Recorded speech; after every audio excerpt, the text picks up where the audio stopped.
Thanks for contacting me and having faith in me. Patients frequently मुझसे दो तरह के सवाल पूछते हैं। सवाल नंबर 1, क्या मैं दवाइयों से मुक्ति पा सकता हूँ? Can I B free of medication? Question number 2, can I get cured? क्या मैं ठीक हो सकता हूँ? आज इस वीडियो के जरिए मैं आपको इन दोनों सवालों के जवाब देना चाहता हूँ। 80% of my patients are able to get themself free of all the medication and they are able to get cured also. 20% patients ऐसे होते हैं जो दवाइयों से लगभग 50-60% मुक्ति पा चुके होते हैं, रिडक्शन हो चुका होता है एंड उनको रिलीफ लगभग 40 to 70% मिल जाता है। This I am talking about remaining 20% of the patients.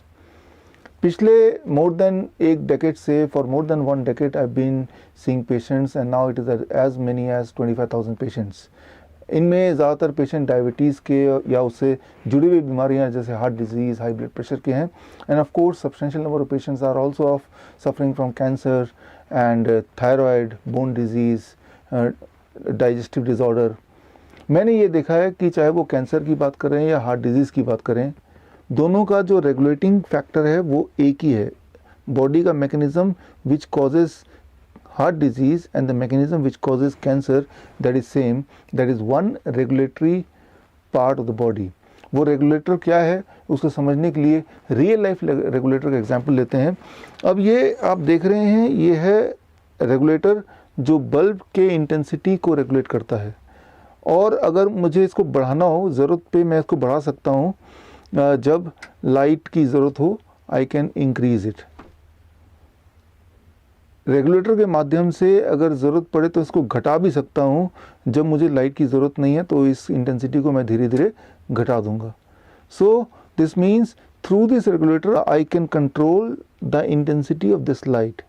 Similarly आपके बॉडी में भी एक रेगुलेटर है जिसको हम बोलते हैं एंजियोजेनेसिस। एंजियोजेनेसिस साइंस पे ही पिछली बार 2019 में नोबेल प्राइज़ विनिंग साइंस था, उस पर ही नोबेल प्राइज़ मिला था।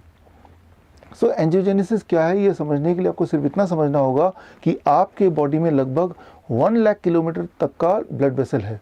That is it includes arteries, veins, capillaries. इन सबको अगर एक के बाद एक जोड़ दें तो टोटल लेंथ हो जाएगा लगभग 1 लाख किलोमीटर। मतलब आपके बॉडी की अनगिनत सेल्स, अबाउट 40 ट्रिलियन सेल्स में हर सेल के करीब कोई ना कोई, उसके नज़दीक कोई ना कोई ब्लड वेसल है जिसका प्राइम फंक्शन है उस सेल को फूड पहुंचाना, ऑक्सीजन पहुंचाना, उस सेल को ज़िंदा रखना। कितना करीब? आपके हर सेल के नज़दीक, एज क्लोज एज आपके बालों की जो थिकनेस है उससे भी कम लेंथ डिस्टेंस पे कोई ना कोई ब्लड वेसल है। लेकिन यहाँ पे इम्पॉर्टेंट बात है कि ईच ऑफ द सेल्स को कितना फूड, कितना ऑक्सीजन की सप्लाई होनी चाहिए, ये बड़ा इंपॉर्टेंट है। इस रेगुलेटरी मेथड को बोलते हैं, बॉडी के मैकेनिज्म को बोलते हैं एंजियोजेनेसिस। क्योंकि ग्रुप ऑफ सेल्स हैं, उनको जितना फूड एंड ऑक्सीजन चाहिए उससे ज़्यादा अगर सप्लाई हो जाए, दे विल बिकम ट्यूमरस। उनका ग्रोथ बढ़ने लगेगा, वो ट्यूमर बन जाएगा, कैंसर बन जाएगा। At the same time group of cells से हार्ट के सेल्स हैं, उनको जितनी फूड एंड ऑक्सीजन की सप्लाई चाहिए उससे अगर कम मिले तो it will become heart disease, it will become heart attack. In case of brain it can become brain stroke. So the supply of food and oxygen अगर वो बढ़ता है, ज़रूरत से ज़्यादा होता है तो भी वो बीमारी बन जाती है, ज़रूरत से कम होता है तो भी बीमारी बन जाती है। ज़रूरत से ज़्यादा होगा तो it can become cancer, it can become obesity, it can even become blindness. ज़रूरत से कम सप्लाई होगा तो it can become heart disease, it can become brain stroke, even it can become erectile dysfunction. So ये तभी होता है जब आपका जो रेगुलेटरी सिस्टम है, दैट इज़ एंजियोजेनेसिस, वो ब्रेकडाउन हो जाए, वो ख़राब हो जाए। जब वो ख़राब होगा तो आपकी बॉडी की स्थिति क्या है, वो ओवर सप्लाई की सिचुएशन में है या अंडर सप्लाई की सिचुएशन में है, वो बॉडी के किस अंग में ज़्यादा सप्लाई हो रहा है, किस अंग में कम सप्लाई हो रहा है, किस ग्रुप ऑफ सेल्स में, उस पर निर्धारित होता है कि आप कौन सी बीमारी आपको अट्रैक्ट करते हैं। ऐसे में आप क्या करते हैं, आप डॉक्टर के पास जाते हैं, आप दवाइयाँ लेते हैं। याद रखिए, दवाइयाँ कभी भी बॉडी के रेगुलेटर को ठीक नहीं करती है। दवाई एक मास्क की तरह काम करती है, वो हाइड कर, सिम्टम को हाइड करने का काम करती है, जिससे शुरू में आपको थोड़ा रिलीफ मिलता है, but at the cost of making you even more sick. So the medicine can not be an answer to heal you. तो ऐसे में क्या करना होगा? आंसर इज़ वेरी सिंपल, आपको बॉडी के इस रेगुलेटर को रिपेयर करना होगा, ठीक करना होगा। कैसे ठीक करें वो तभी कर सकते हैं जब आप इस एंजियोजेनेटिक मैकेनिज्म को थोड़ा और गहराई में अंडरस्टैंड करें, समझें।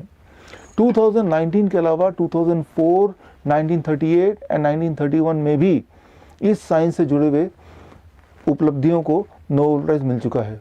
अगर ये चारों नोबेल प्राइज़ विनिंग साइंस को आप इकट्ठा करते हैं, उसको स्टडी करते हैं, उसको समझते हैं, तो एक ही बात सामने आएगी, the answer, the solution is food as medicine, using food as medicine. इस टॉपिक पे मैंने लगभग 200 से ज़्यादा वीडियोस बनाए हैं। मेरे यूट्यूब चैनल डॉक्टर विश्वरूप रॉय चौधरी यूट्यूब चैनल का नाम है, मैं जाके यू कैन वॉच देम। आपका काम को आसान करने के लिए मैं आपको बता दूं, इन 200 में से सिर्फ एक ही वीडियो आप देख लें तो काम बन जाएगा। The name of the video is cure for all disease. ये मेरे यूट्यूब चैनल में जाके ढूंढ सकते हैं या फिर स्क्रीन पे दिए हुए लिंक में जाके क्लिक कर सकते हैं and you can see this 1.5 hour video. और आपको ये बात समझ आ जाएगी कि अगर आपको ठीक होना है, दवाइयों से पीछे छुड़ाना है, तो एक तरफ you have to design a customised diet, एक ऐसा डाइट जो परफेक्टली आप ही के लिए बना हो, एंड वो कितनी क्वांटिटी में लेना है, उसकी टाइमिंग क्या होना चाहिए, all those things has to be customised. अगर ऐसा कर पाएँ तो फूड के रिस्पॉन्स पे बॉडी के जो चेंजेस आएंगे, जो डायग्नोस्टिक पैरामीटर बदलेंगे, इन अकॉर्डिंग्स टू दैट आपको दवाइयों को टेपर डाउन करते रहना है। अनफॉर्चुनेटली MBBS और MD की पढ़ाई में how to taper down the medicine in relation to the diet ऐसा कोई टॉपिक या ऐसा कोई ट्रेनिंग नहीं है। डॉक्टरों के पास तो ट्रेनिंग इस बात की होती है कि दवाइयों के डोसेस को बढ़ाएं कैसे, घटाएं कैसे in response to food, that is nowhere.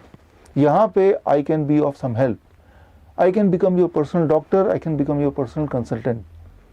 आप चाहे तो मैं आपके लिए कस्टमाइज डाइट बना कर दे सकता हूँ, a kind of diet which can be just suitable for you. उसके लिए सिर्फ आपको लेना है 3 स्टेप। स्टेप 1, आप स्क्रीन पे दिए हुए लिंक में जाके डैम फॉर्म भरेंगे। डैम फॉर्म का मतलब डाइट एंड मेडिकेशन फॉर्म, एक ऐसा फॉर्म जिस फॉर्म के थ्रू मुझे आपके बारे में, एक पेशेंट की जितनी सारी जानकारियाँ मुझे होनी चाहिए वो सारी मिल जाएंगी। आपकी मेडिकल हिस्ट्री, आपकी दवाइयाँ, आपके सिम्टम्स, आपके लाइफस्टाइल, आपके फूड हैबिट्स, सो वो सारा कुछ आप इस डैम फॉर्म में भरेंगे by going to the link. Step 2, that is payment, the payment for the consultancy. मेरे और मेरे टीम की कंसल्टेंसी के लिए you have to pay the fee. ये दोनों स्टेप पूरे करने के बाद मेरी टीम आपके डैम फॉर्म को पढ़ेगी, समझेगी, और अगर कोई एडिशनल डॉक्यूमेंट चाहिए, एडिशनल डायग्नोस्टिक रिपोर्ट चाहिए तो मेरी टीम आपको कांटेक्ट करेगी, और तब आपको लेना है स्टेप 3, वो एडिशनल डॉक्यूमेंट आपको भेजना है, एंड दैट मीन्स आपने वो तीनों स्टेप पूरे किए।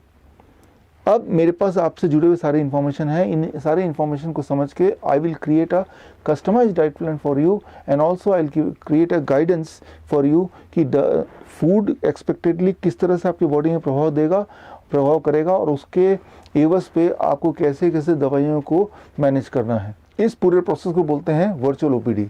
मतलब बहुत साफ, आप अपने घर पे बैठ के डैम फॉर्म भरते हैं, अपने मेडिकल कंडीशन को उसमें डालते हैं, और वो सारा कुछ पढ़ के, आपके मेडिकल हिस्ट्री को समझ के आपके लिए मैं कस्टमाइज्ड डाइट प्लान डिज़ाइन करता हूँ, और ऑडियो के माध्यम से, एक पर्सनल ऑडियो रिकॉर्डिंग के माध्यम से आपको वो सारा कुछ ट्रांसफ़र करता हूँ थ्रू इंटरनेट।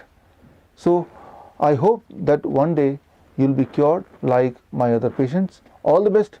Thank you.